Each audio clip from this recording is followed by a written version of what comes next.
नमस्कार, मैं हूं सौरभ चंद केसरी और अपने YouTube चैनल पर आपका स्वागत करता हूं। आज यह तीसरा वीडियो है। पहले दो वीडियो में हम लोग आदित्य रंजन सर का जो बुक है रेलवे बुक उसका पहला टाइप कर चुके हैं।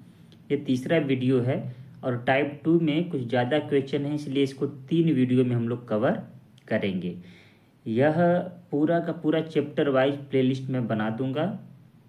आप एक एक क्वेश्चन देखते रहिए, हल करते रहिए। जो क्वेश्चन आपको नया लगे, नहीं आए, उसको राइट डाउन करें। तो चलिए, पहला क्वेश्चन है, एक विशिष्ट राशि को 6:5 के अनुपात में 2 भागों में विभाजित किया गया। यदि पहला भाग 126 रुपया हो तो कुल राशि क्या होगी? तो देखिए, जो राशि है वो किस अनुपात में है? आप कहेंगे 6:5 के अनुपात में है। मतलब कुल राशि कितना है? आपको दिख रहा है ना, 11। क्लियर है कि नहीं? टोटल कितना है? तो 6×5 11। लेकिन कह रहा है पहला भाग, तो पहला भाग कितना है? तो आप कहेंगे पहला भाग 6 है। लेकिन 6 न दे करके कितना दिया है? 126। जब 6 का वैल्यू 126 है तो 1 का वैल्यू क्या होगा? 6 से भाग देंगे तो 21 बार में कट जाएगा। मतलब यह है कि ये 21 गुना है। ठीक है ना? जब 1 का वैल्यू 21 आ गया तो इसमें भी 21 का गुणा कर देंगे तो आपको प्राप्त हो जाएगा 21 दहा में 210 और 21 231। तो आपका राइट आंसर हो जाएगा ऑप्शन नंबर डी। उम्मीद करता हूँ समझ में आया होगा। देखिए, 6:5 में बटा है तो टोटल 11 हो गया। पहला राशि 6 है और 6 का वैल्यू कितना दिया है? 126। तो 1 का वैल्यू निकाल लेंगे, 6 से भाग दे करके 21 आएगा। 21 के गुणा कर देंगे 11 में, आपका आंसर आ जाएगा। ठीक है, नेक्स्ट प्रश्न की ओर बढ़ते हैं। नेक्स्ट प्रश्न है, एक विद्यालय में 200 विद्यार्थी हैं जिनमें से 2/5 भाग लड़के हैं। विद्यालय में लड़कियों की संख्या ज्ञात कीजिए। देखिए, कुल विद्यार्थी कितने हैं? तो आप कहेंगे कि सर कुल तो 200 दिया है, इसमें कोई डाउट तो है नहीं। अब देखिए, जो फ्रैक्शन में दिया है 2/5 कितनी है? कितना है? लड़के हैं। ये क्या है? लड़के हैं। अब आप बताइए, 5 में से 2 क्या है? लड़के हैं। तो 3 कितनी है? लड़कियां हैं। अब ये 5 टोटल है तो 5 का वैल्यू कितना दिया है? 200। ठीक है, तो 5 चौके 20, मतलब 1 का वैल्यू कितना आ जाएगा? 40। तो अब पूछ रहा है लड़कियों की संख्या कितनी है। तो हमने कहा ना कि जब 2/5 लड़के हैं, अर्थात 5 टोटल संख्या है, 5 में से 2 लड़के हैं तो 3 कितना हो गया? लड़कियां। ये बॉयज हो गया, ये गर्ल्स, ये टोटल है। ठीक है ना? तो अगर 1 का वैल्यू 40 है तो लड़कियां कितनी है भाई? 3 है। तो 40 का गुणा कर दीजिएगा तो 40×3 120। लड़कियां कितनी हो जाएंगी? 120। Option number C. ठीक है ना? आप इसको x मान कर भी कर सकते हैं, जैसे 200 है। ठीक है ना? तो इसमें 2/5 भाग लड़के हैं तो 5 चौके 20, 40 हो गया। मतलब 40 दूनी 80 लड़के हैं तो लड़कियां कितनी हैं? तो 200 में से 80 जब घटाएंगे तो कितना आ जाएगा? 120 ही तो आएगा। तो दोनों तरीका है, जैसे आपको इजी लगे वैसे आप कर सकते हैं। ठीक है, याद रखिएगा जो नीचे का वैल्यू रहता है हर में, वह टोटल होता है, वह बेस होता है। ठीक है ना? नेक्स्ट प्रश्न की ओर बढ़ते हैं। नेक्स्ट प्रश्न है, एक विद्यालय में 200 विद्यार्थी हैं जिनमें 1/5 भाग लड़के हैं। विद्यालय में लड़कियों की संख्या ज्ञात कीजिए। ये होमवर्क हूबहू वही क्वेश्चन है, इसलिए आप इसको करेंगे। ठीक है ना? और मुझे नहीं लगता है कि यह क्वेश्चन कठिन है। 200 लड़के हैं मतलब कुल लड़के ने कुल विद्यार्थी हैं। ठीक है ना? और यहाँ पर देखिए 1/5 लड़के हैं, मतलब कुल संख्या अगर 5 है तो उसमें 1 लड़के हैं और 4 लड़कियां हैं। तो आप इतना हिंट दे दिया हूँ, नेक्स्ट कर लीजिएगा आप। नेक्स्ट प्रश्न, गणित प्रश्नोत्तरी में कक्षा 10 के 64 विद्यार्थियों ने भाग लिया। यदि लड़कियों की संख्या लड़कों की संख्या से 16 अधिक थी। देखिए, ये गर्ल है, ये बॉय है। कह रहा है लड़कियों की संख्या लड़कों से कितनी थी? 10 अधिक थी। अगर लड़के x है तो लड़कियां पक्का 10 + x होंगे, इसमें कोई डाउट तो है नहीं। 16 यहाँ पर लिखा है, 16। ठीक है ना? मैं इरेज करके लिखता हूँ, 16 यहाँ दिया है, 16 अधिक थी। तो प्रश्नोत्तरी में भाग लेने वाले लड़कों की संख्या से छात्रों की कुल संख्या का अनुपात क्या है। देखिए कुल का अनुपात किससे पूछ रहा है, लड़कों की संख्या, लड़कों की संख्या, पहले बॉय लिखेंगे फिर कुल लिखेंगे, ठीक है ना। देखिए लड़कों की संख्या से छात्रों की कुल संख्या का अनुपात, क्लियर है। तो अब ये देखिए टोटल कितने लड़के हैं, विद्यार्थी हैं भाई 64, तो यहाँ पर हम लिख देंगे 64, इन दोनों को मिला करके, क्लियर है। इतना प्लस इतना बराबर 64, तो x x 2x हो जाएगा, और 64 में से जब 16 जाएगा कितना बच जाएगा भाई, 48 बच जाएगा। तो x का वैल्यू कितना आ जाएगा, आप ही बताइए, इस 2 से काटेंगे 24 आ जाएगा। क्लियर है क्या, इसमें कोई डाउट है क्या, उम्मीद करता हूँ इतना समझ में आया होगा। तो अब जब एक का वैल्यू मतलब x का वैल्यू कितना है 24 है, तो लड़के कितने हो गए, लड़कों का x माने थे ना, तो 24, ठीक है ना। रेशियो कुल संख्या पूछा है, कुल संख्या कितना है 64, ठीक है ना। अब इससे काट सकते हैं, 4 छक्का 24, 16 बार में कटा, ये भी कट जाएगा, 2 3 6 और 2 8 16, तो 3:8, इसका ऑप्शन नंबर ए सही आंसर, ठीक है ना। तो आगे बढ़ते हैं नेक्स्ट प्रश्न की ओर।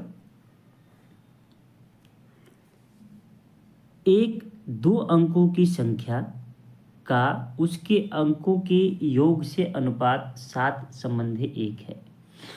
यदि दहाई के स्थान का अंक उसके इकाई स्थान के अंक से 1 अधिक हो तो संख्या ज्ञात कीजिए। देखिए ऐसे प्रश्न को सीधे ऑप्शन से उड़ा देते हैं और टाइम नहीं लगेगा, बेसिक से कहेंगे तो बेसिक से भी उड़ाया जा सकता है, कोई दिक्कत वाली बात नहीं है। देखिए कैसे करते हैं, कह रहा है 2 अंकों की संख्या है, क्लियर है ना। कह रहा है उनके अंकों का योग से अनुपात 7 संबंधी 1 है। जैसे कि पहली संख्या 65 है, ठीक है ना, तो इसके अंकों का योग कितना होगा 11। क्या इन दोनों में 1 संबंधी 7 संबंधी 1 का रेशियो बन रहा है, नहीं, तो ये ऑप्शन नहीं होगा। बात समझ में आ रहा है कैसे ऑप्शन को एलिमिनेट करते हैं। अब देखिए ये क्या है 43 है ना, 43 और इन दोनों का योग 7, इन दोनों में क्या 7 संबंधी 1 का अनुपात बन रहा है क्या, नहीं, तो ऑप्शन ये भी नहीं होगा। और ये कितना हो गया 32 है, और ये कितना है 5, 3 2 5 जोड़ दिए, तो अब देखिए क्या ये अनुपात बन रहा है क्या, नहीं बन रहा है। अब देखिए 21 लिख दिया और 2 1 3 जोड़ के देखिए 3 1 कम 3 3 7 21 आ गया कि नहीं आ गया, तो ऑप्शन डी बिल्कुल सही आंसर है। ये होता है तरीका ऑप्शन मेथड का। नंबर सिस्टम में जब ऐसे सवाल आए तो ऑप्शन से ही करिए, कोई दिक्कत नहीं है, जल्दी सवाल उड़ जाएगा। बेसिक से मान कर करेंगे तो देखिए टाइम नहीं दूंगा मैं ज़्यादा, वीडियो लंबा हो जाता है, इसलिए बस आपको बता देता हूँ कि अगर आपके पास इकाई का अंक, जैसे मानकर चलिए हम लिख दिए 12 है, तो 12 का मतलब क्या है 1 गुणे 10 प्लस 2, इकाई का अंक कितना है 2 है, दहाई का अंक कितना है 1 है। तो जैसे कि हम मान लेते हैं कि अगर दहाई का अंक x हो और इकाई का अंक y हो तो 10x प्लस y यही संख्या बनेगी कि नहीं बनेगी, ठीक है ना। अब यह संख्या बनेगी, तो अब इसको आप मान करके करेंगे, संख्या ये हो गई और अंक कितने हो गए x और y हो गए, तो 10x प्लस वाई बटे एक्स प्लस वाई, ठीक है, बराबर 7/1। अब इसको आपको हल करना पड़ेगा, इसको हल करेंगे तो आंसर आ जाएगा, ठीक है। देखिए बेसिक भी बता दिया और ये ऑप्शन मेथड भी बता दिया। नेक्स्ट प्रश्न की ओर बढ़ते हैं। नेक्स्ट प्रश्न है कि एक आयताकार बोर्ड की लंबाई और चौड़ाई का अनुपात इतना है। यदि बोर्ड की चौड़ाई इतना सेंटीमीटर हो तो लंबाई ज्ञात कीजिए। देखिए ये लंबाई है और ये चौड़ाई है, ठीक है ना। कह रहा है कि चौड़ाई 20.5 सेंटीमीटर दिया है, तो बताइए 5 चौके 20, 5 1 कम 5, 4.1 गुना है ना, बस इसमें भी 4.1 से गुणा कर दीजिए, आ जाएगा आपका 7 चौके 28.7, ऑप्शन नंबर सी, ठीक है। ऐसे सवाल को उड़ा देंगे, टाइम नहीं देना ऐसे सवालों में क्योंकि इजी है। यदि 1 दर्जन दर्पणों वाला एक कार्टून गिरा दिया जाता है, ये कार्टून लिखा है तो कार्टून गिरा दिया जाता है, तो निम्न में से कौन सा टूटे दर्पणों एवं बिना टूटे दर्पणों का अनुपात नहीं हो सकता। अब देखिए 1 दर्जन का मतलब 12, ठीक है ना। आप कह रहा है कि किससे नहीं हो सकता, तो याद रखिएगा 12 जिससे जिससे कटेगा वह तो होगा, तो ये 2 1 3 टोटल है ना, तो ये होगा। क्लियर है। ये 4 1 3 1 4 है, तो 4 3 12 ये भी होगा। 3 2 5, 5 से 12 कटता है क्या, नहीं, तो ये कभी नहीं होगा। अर्थात जो वास्तव में आंसर होगा ऑप्शन सी ही ऑप्शन सी होगा, क्योंकि 7 5 12 इससे भी कट जाएगा। और ये पूछा ही है, क्या पूछा है, पूछा है कि कौन सा अनुपात नहीं हो सकता, टूटे और नहीं टूटेगा, तो 3 2 5, 3:2 का अनुपात कभी नहीं हो सकता। तो आंसर क्या होगा, 3/2, ये याद रखिएगा, ठीक है ना। क्यों भाई, टोटल 12 आईने हैं, तो कुछ टूट गए होंगे और कुछ नहीं टूटे होंगे, लेकिन टूटेंगे चाहे नहीं टूटेंगे तो 12 संख्या ना होगी, बढ़ थोड़ी जाएगी। तो इसलिए 5 से 12 तो कटेगा नहीं, तो कभी भी 3:2 नहीं हो सकता। नेक्स्ट प्रश्न की ओर चलते हैं। नेक्स्ट प्रश्न है, एक नर्सिंग होम की 27 नर्सों में से एक ने इस्तीफा दे दिया। यदि रोगी के अनुपात में स्टाफ का अनुपात 1:6 है, ये देखिए ये स्टाफ है, ठीक है ना, और ये क्या है, पेशेंट है, ठीक है ना। स्टाफ और पेशेंट का अनुपात ये है, तो अधिकतम कितने रोगियों को भर्ती किया जा सकता है। अब आप ये बताइए कि हमारे पास क्या क्या है, नर्सिंग होम में कितने नर्स थे, 27, इसमें से एक ने इस्तीफा दे दिया, तो बचे कितने, 26 बचे।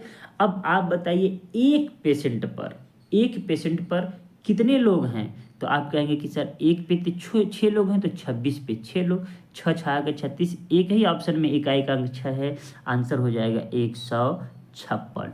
ठीक है, आराम से क्वेश्चन ये लग गया, बिल्कुल इजी था, ध्यान से आप देख लीजिएगा। अनुपात 1 और 6 का है, स्टाफ अगर 1 है तो अनुपात कितना है, मतलब पेशेंट कितने हैं, 6 हैं। तो जब 27 में से एक नर्स चली गई तो 26 नर्स बची, तो 26 नर्स कितने की देखभाल कर सकती है, 156 लोगों की। नेक्स्ट प्रश्न की ओर बढ़ते हैं। पेंसिल से भरे बैग में 3/4 पेंसिलें रंगीन पेंसिलें थीं और 8/15 पेंसिलें रंगीन पेंसिलें लाल थी। याद रखिएगा, टोटल यहाँ पर दिया है 4 में से 3 पेंसिलें रंगीन थी और 8/15, 15 रंगीन पेंसिलों में से 8 पेंसिलें लाल थी। यदि बैग में 40 लाल पेंसिलें थी तो बैग में पेंसिलों की कुल संख्या ज्ञात कीजिए। तो ध्यान से देखिएगा, 3/4 पेंसिल रंगीन थी, इसका मतलब ये कुल पेंसिल हो गया, ध्यान से सुनिएगा, और ये क्या हो गया, रंगीन, ठीक है ना। अब देखिए कह रहा है कि 8/15, मतलब ये 15 रंगीन पेंसिलें हैं, यहाँ पर दिया है रंगीन पेंसिलें लाल थी, मतलब ये 15 क्या है, रंगीन है, ठीक है ना। और इन रंगीन में से ये क्या है, 8 लाल है।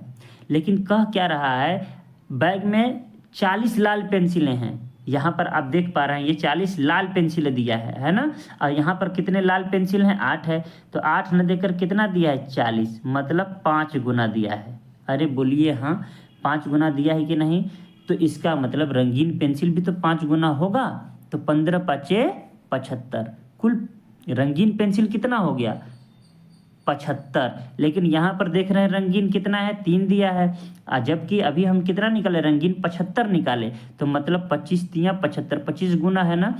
जब 25 3 75 हमारे पास रंगीन है, तो 25 गुना ये भी होगा, 25 चौके 100 पेंसिल क्या है हमारे पास, टोटल पेंसिल है। उम्मीद करता हूँ तरीका आपको समझ में आया होगा। और कई तरीका है, लेकिन मुझे बेस्ट तरीका, इजी तरीका यही लगता है कि तुलना बस कर लेते हैं। यहाँ कुछ हमको नहीं समझ में आता है, लेकिन ये तो है ना कन्फर्म कि 8 पेंसिलें रंगीन दिया है, 8/15, जबकि टोटल 40 लाल पेंसिलें दिया है। 8 लाल पेंसिलें यहाँ दिखा रहा है और 40 लाल पेंसिलें यहाँ, दोनों का तुलना करेंगे तो 5 गुने का अंतर आ रहा है, तो 15 5 75, 75 रंगीन पेंसिलें हो गई, ठीक है ना। अब यहाँ पर 3/4 से जब तुलना करेंगे कि 3 पेंसिलें यहाँ रंगीन दिखा रहा है, यहाँ पर 75, तो मतलब 25 गुने का अंतर है, तो 25 3 75, तो 25 चौके 100। नेक्स्ट प्रश्न की ओर बढ़ते हैं। 2 स्टेशनों के बीच प्रथम और द्वितीय श्रेणी के किराए का अनुपात 4/1 है। ये देखिए प्रथम है और ये क्या है, द्वितीय है। मतलब फर्स्ट क्लास में जाएंगे तो 4 रुपया लगेगा और सेकेंड क्लास में जाएंगे तो 1 रुपया लगेगा। प्रथम और द्वितीय श्रेणी में यात्रा करने वाले यात्रियों की संख्या का अनुपात 1:40 है। मतलब महंगा वाले में 1 लोग जा रहे हैं और सस्ता वाले में 40 लोग, यही कह रहा है, ठीक है ना।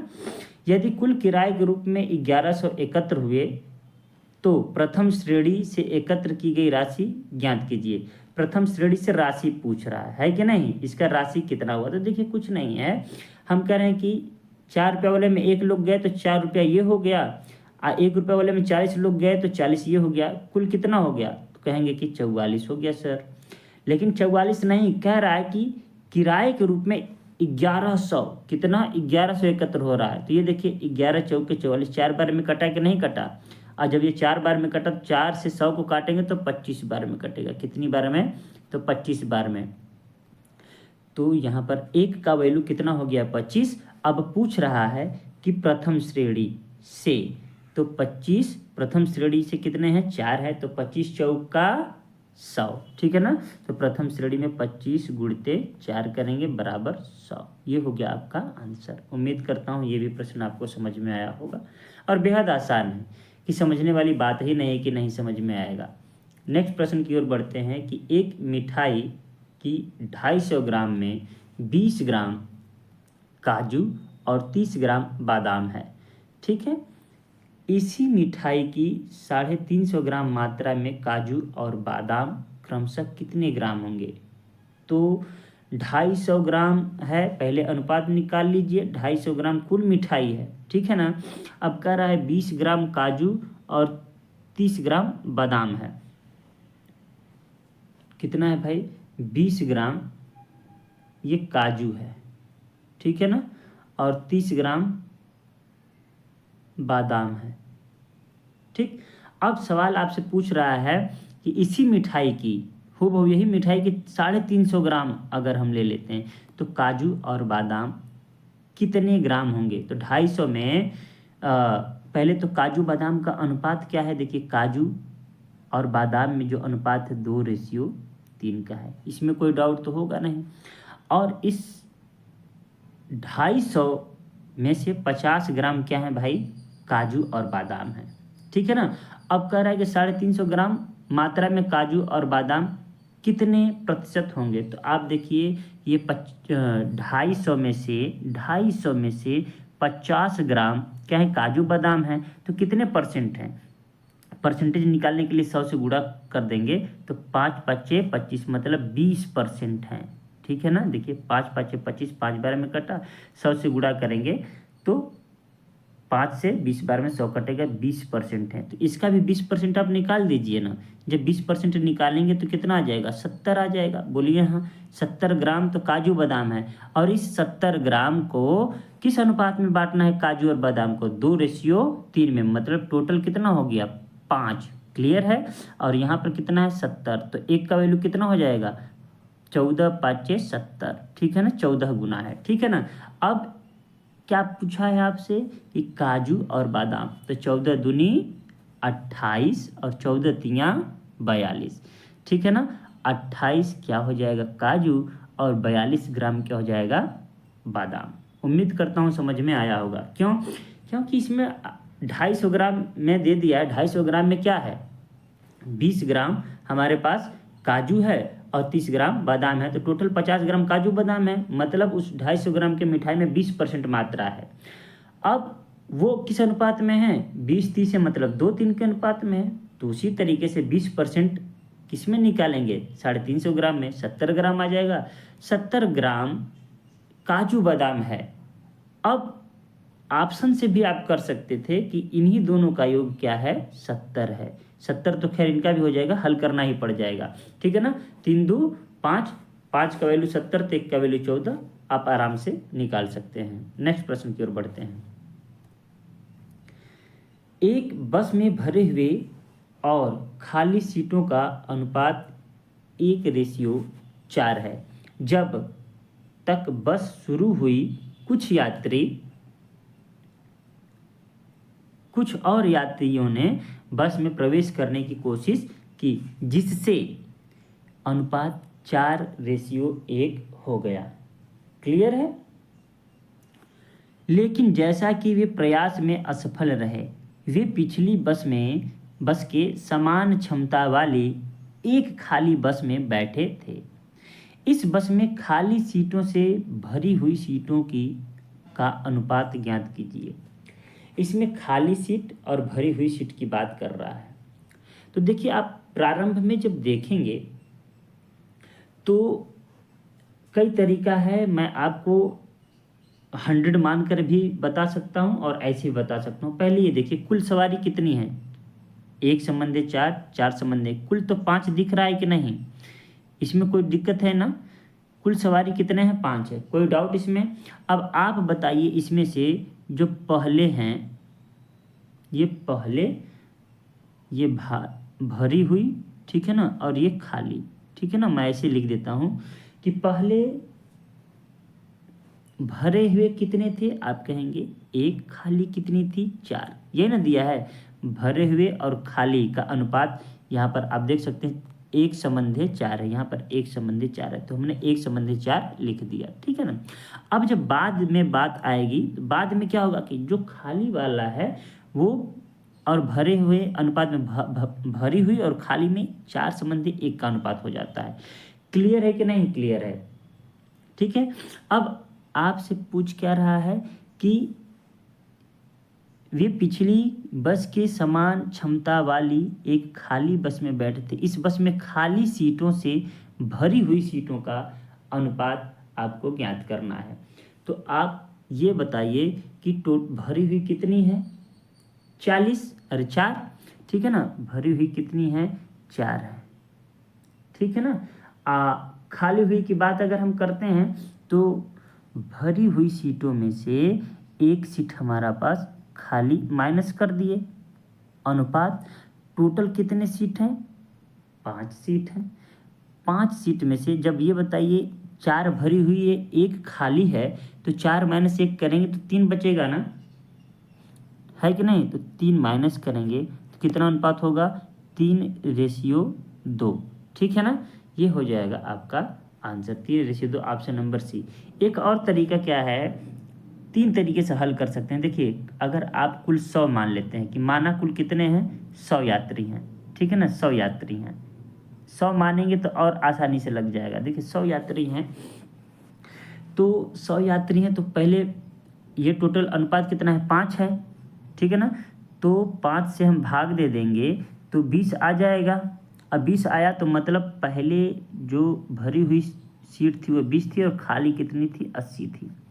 इसमें तो कोई डाउट नहीं होना चाहिए, ठीक है ना।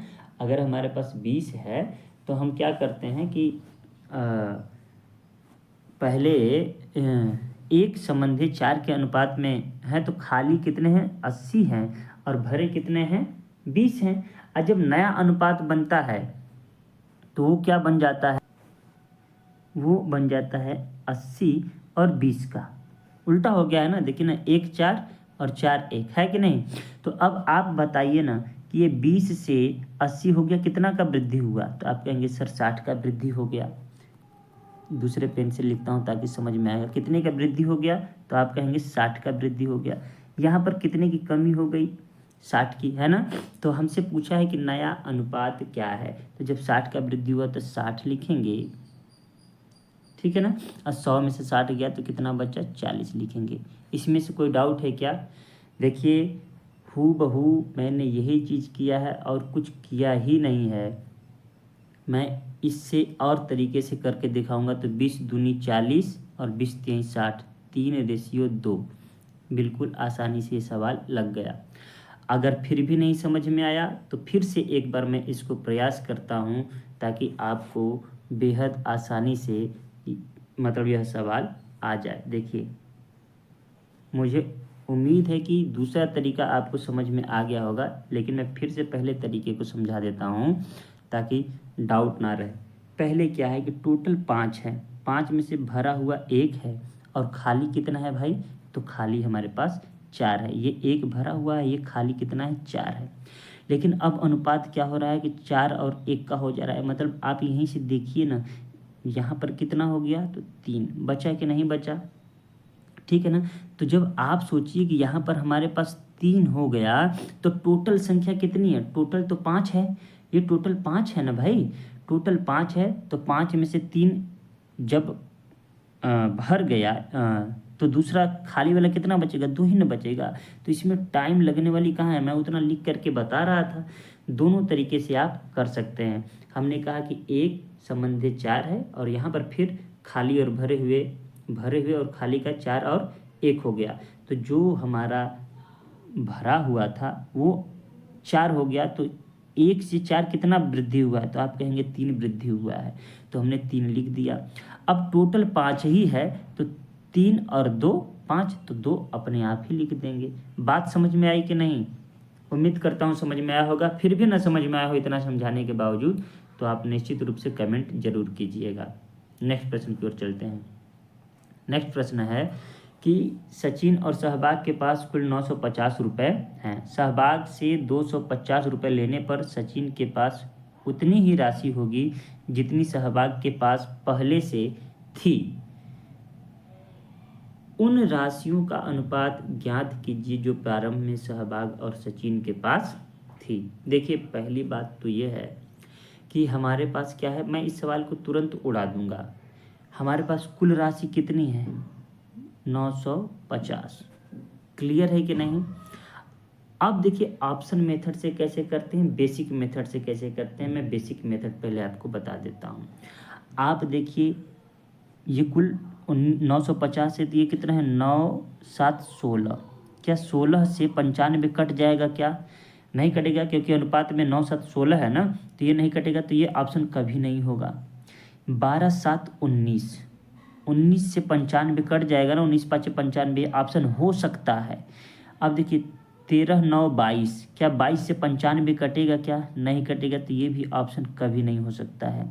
7 5 12, 12 से क्या 95 कटेगा, क्या, तो ये भी ऑप्शन नहीं हो सकता है। और ऑप्शन मेथड से ही उड़ा दिए, ऑप्शन नंबर बी आंसर क्या हो जाएगा, रेशियो 12 रेशियो 7।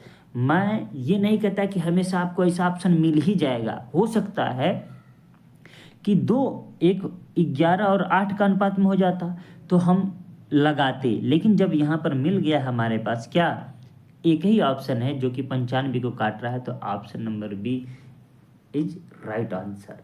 ठीक है ना। अब देखिए मैं चाहता हूँ कि आपको बेसिक से हल करके भी बता दूँ ताकि ये ना लगे कि आपने ऐसे कैसे कर दिया। अब देखिए बेसिक से करता हूँ, टोटल कितना है। ऑप्शन मेथड तो समझ गए होंगे, मैं इसको मिटा देता हूँ ताकि हल करते हैं हम लोग, ठीक है ना। देखिए ये तरीका हमेशा यही स्मार्ट अप्रोच है। स्मार्ट अप्रोच कुछ नहीं होता है, आप सोच कितना पा रहे हैं वही है, ठीक है ना। 12 रेशियो 7 आया है, ठीक है ना। अब देखिए हम लोग हल करते हैं कि देखिए ये हो गया सचिन, ठीक है ना, और ये हो गया सहवाग। इनके पास 950 रुपया है कुल, इसमें कोई तो डाउट नहीं है, ठीक है ना। अब कह रहा है कि सचिन के पास यहाँ सहवाग से 250 रुपये लेने पर, तो सहवाग से 250 रुपये लेने पर सचिन के पास उतनी ही राशि होगी जितना सहवाग के पास पहले थी। मतलब कि ये सचिन हो गए, ठीक है ना। सचिन ने 250 रुपया ले लिया, किससे ले लिया, सहवाग से, तो सहवाग क्या हो गए, सहवाग, ठीक है, मैंने ऐसे लिख लिया।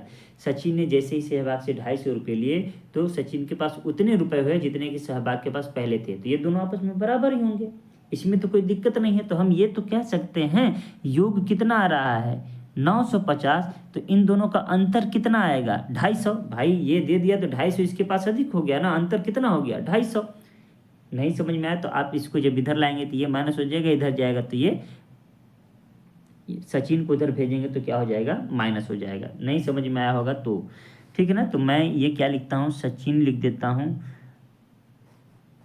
और यहाँ पर सहवाग लिख देता हूँ, सहवाग, ठीक है ना। से ये 950, ये देखिए बेसिक से मैं बता रहा हूँ 950। अब यहाँ पर देखिए सहवाग हो गया, सहवाग माइनस सचिन, ये देखिए सचिन को उस पर ले गए, ठीक है ना, बराबर 250, कोई डाउट तो है नहीं। अब जब हल करेंगे तो सचिन से सचिन कट जाएगा, प्लस माइनस से एक्स वाई लेकर करते तो 2 सहभाग बराबर, देखिए कितना हो जाएगा 1200, कितना हो जाएगा 1200, 2 छक्का 12, सहभाग के पास कितना है 600। इतना क्लियर है क्या? इसमें कोई डाउट है क्या? जब सहभाग के पास 600 है तो सचिन के पास कितना होगा भाई? 6 3 9 9.5 हो गया, तो 300 होगा सचिन के पास। ये सचिन हो गए, सचिन, ये हो गया सहभाग, ठीक है ना। तो अब अनुपात जब पूछ रहा है तो 1 0 से 1 0 खत्म, 5 से 12 बार में कटेगा, 5 से 7 बार में कटेगा, तो 12/7 या 12:7 आंसर हो जाएगा। देखिए एक्स वाई करके इसको करते, इतना टाइम लग रहा है सचिन सहभाग लिखने में, तो आराम से कर लेते। बेसिक तो सभी को आता है, अगर स्मार्ट अप्रोच नहीं लगा तब बेसिक लगाइए, ठीक है। मैं आगे बढ़ता हूँ। नेक्स्ट प्रश्न है, 2 उत्पादों ए एवं बी के स्टॉक में शुरू में कुल स्टॉक का 80% उत्पाद ए का था। देखिए प्रारंभ की बात कर रहा है, ये ए है और ये बी है। अगर इसके पास 80% था तो इसके पास 20% रहा होगा। क्लियर है ना, मतलब अनुपात निकालेंगे तो 4 संबंधी 1 का आएगा, ठीक है। अब कह रहा है यदि स्टॉक से 20 किलोग्राम उत्पाद, कितने किलोग्राम उत्पाद? 20 किलोग्राम उत्पाद ए और 8 किलोग्राम उत्पाद बी निकाला जाता है, तो उत्पाद ए और बी का अनुपात स्टॉक में 9:2 हो जाता है, ठीक है।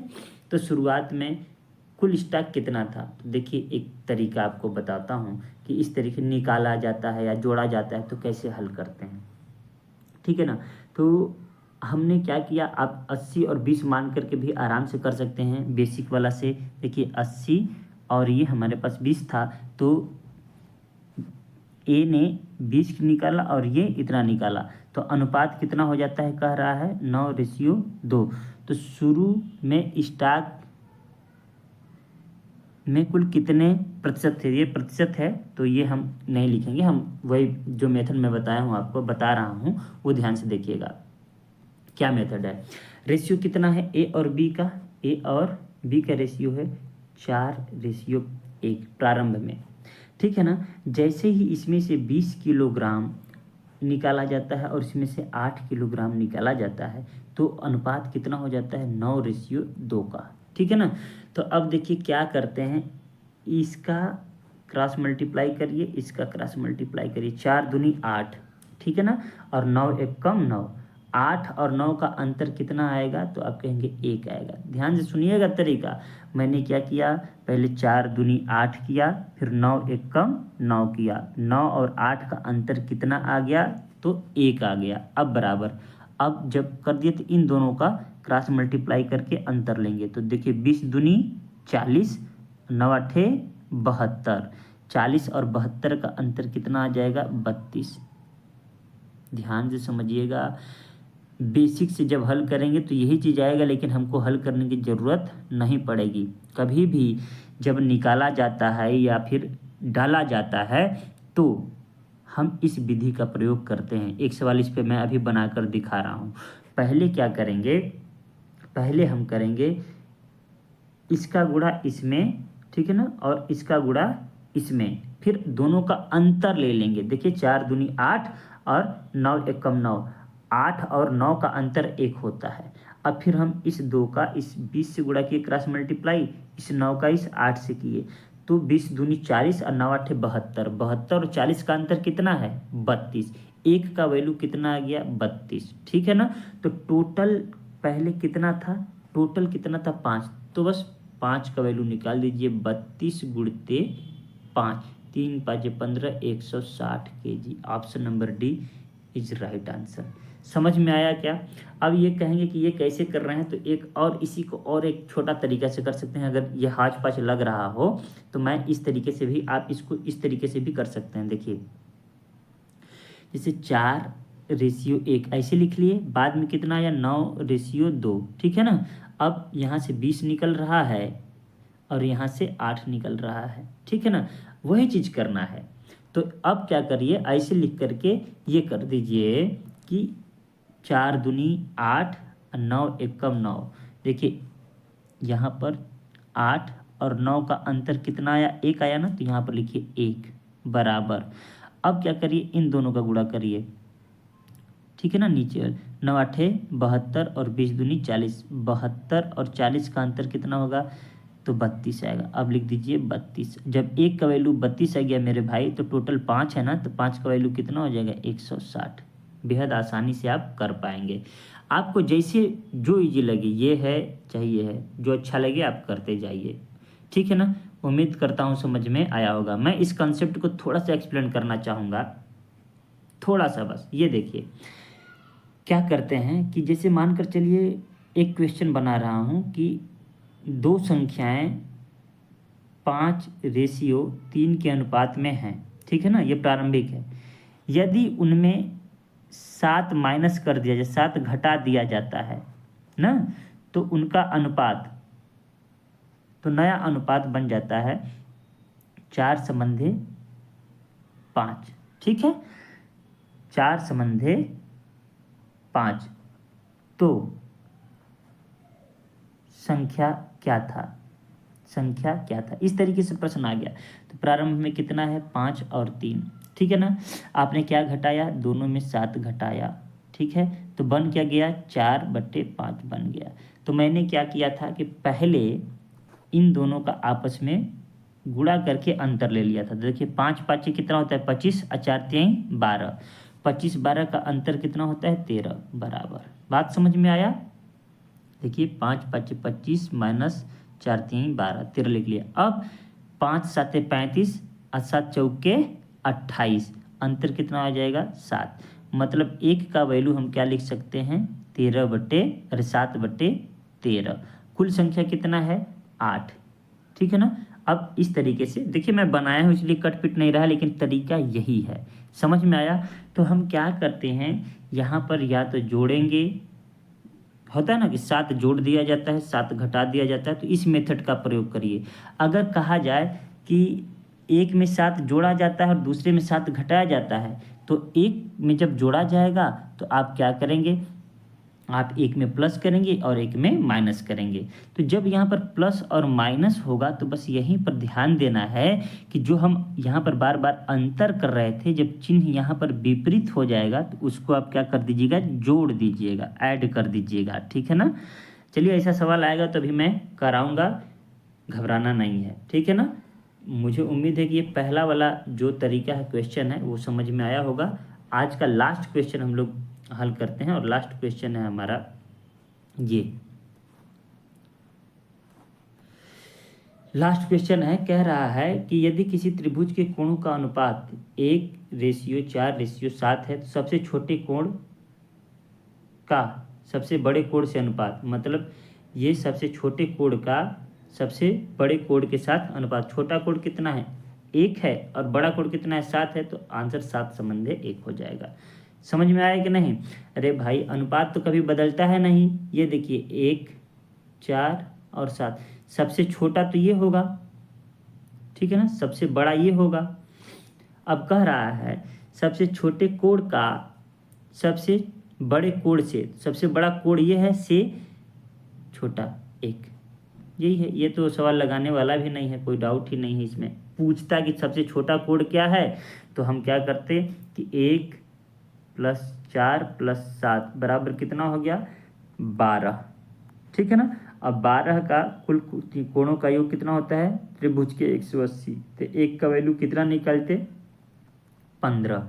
तब पूछता सबसे छोटा कोण कितना है, तो कहते हैं सबसे छोटा 15 डिग्री है, सबसे बड़ा कितना है, 15 × 7 105 डिग्री है। छोटा मझिला कितना है, मतलब 4 का वैल्यू कितना है, तो 60। इस तरीके से निकालते कोणों का संख्या पूछता तो, कोण पूछता तो, लेकिन यहाँ पूछा है छोटे और बड़े का, तो इसको हल ही करना नहीं है, बस 7:1 दिख रहा है। देखिए आज का सेशन भले ही लंबा जा रहा है, लेकिन हमने प्रयास किया है कि आपको एक एक क्वेश्चन स्मार्ट अप्रोच से समझ में आ जाए। तो अगर वीडियो अच्छा लगा हो तो दोस्तों तक शेयर करें, वीडियो को लाइक ज़रूर करें, कमेंट ज़रूर करें, और हो सके तो शेयर भी करें और सब्सक्राइब भी करें। मिलते हैं नेक्स्ट वीडियो में, तब तक के लिए नमस्कार।